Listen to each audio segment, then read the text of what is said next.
Good morning, everybody. Edward Kelly here, your bankruptcy attorney, with another 3 minutes to financial freedom. In the first video, we talked about what is a Chapter 7, so now let's talk about what is a Chapter 13, and then we will have covered pretty much all the bases for a consumer bankruptcy.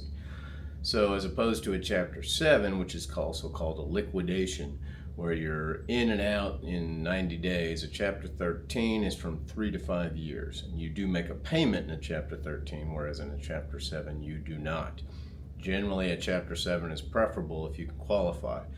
However, if you make too much money, because there are income guidelines, as you might remember, to a Chapter 7, which you can't go over, you may have to do a Chapter 13. Also, if you're trying to save property, for example, your house or your car, that you have gotten way behind on payments, you may have to do a Chapter 13 because you're going to have to catch up those payments if you want to keep the collateral.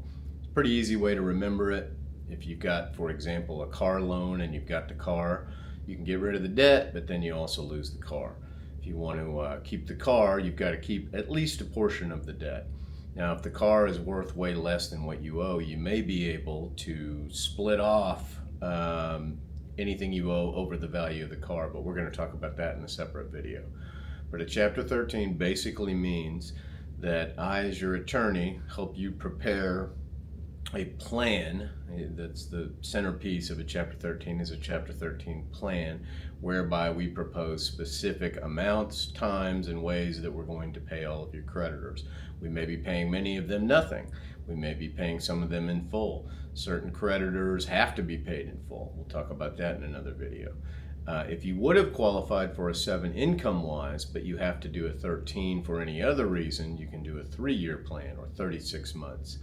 If you don't qualify for a 7 because of income, you're going to have to do 5 years or 60 months. So 36 months or 60 months are generally the magic numbers, and we usually think of these Chapter 13 plans in terms of months instead of years.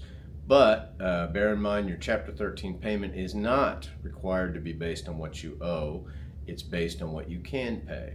So depending on IRS standards for your household size, which is the critical component, there is a certain amount that is considered necessary expenses. You do get dollar for dollar for your mortgage and for your car payments, and for certain other things. And you get to list what your actual utilities are. And then what's left over has to be paid into the plan at a minimum.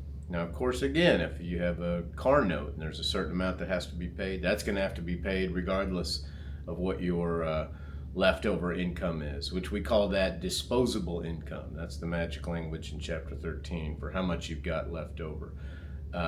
So that's the long and short of a 13. It's got an extraordinary power. It will force, for example, a house even in foreclosure or a car about to be repossessed. It will force that lender to accept terms whereby you pay them over 3 to 5 years, as long as they get what they're due, and allow you to keep the property. That's a pretty big power. And if you don't qualify for a 7, it does require you to pay in what you can, but not what you owe, for a certain period of time, and then discharges the rest of the debt.